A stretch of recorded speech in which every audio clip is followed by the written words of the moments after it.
bagaimana cara menuliskan hasil pengamatan kalian? Ya, salah satunya dengan menulis teks laporan. Salah satu contoh teks laporan adalah teks laporan hasil kajian deskripsi manfaat atau fungsi. Terkadang teks laporan juga dilengkapi dengan kesimpulan di bagian akhir. Supaya lebih gampang memahami struktur teks laporan, coba perhatikan contoh teks laporan hasil observasi bulan ini. Lalu kita identifikasi bagian-bagiannya ya. Paragraf pertama termasuk pernyataan umum karena berisi definisi atau informasi umum tentang komodo, yaitu nama lain komodo, nama latin, dan daerah asal dari komodo. Paragraf kedua deskripsi bagian.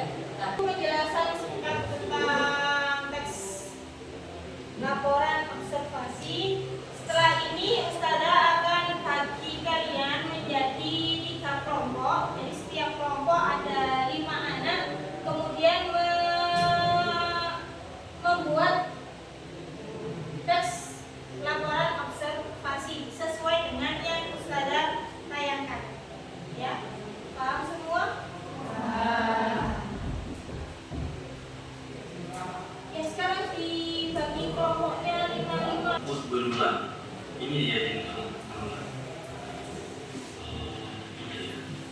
Rumput ini cenderung sangat keras, akarnya menancap ke tanah. Coba kita coba deh. Ini perhatikan teman-teman untuk berulang. Ini dia. Dia cenderung sangat keras, akarnya menancap ke tanah. Coba kita coba.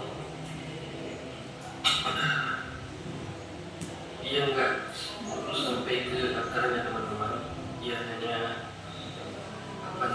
dicabut daunnya saja. Ini dia belum lagi kalau kita tidak cabut sampai ke akarnya. Ini dia berulang. Ini dia. Ada yang lainnya juga teman-teman. Coba kita coba.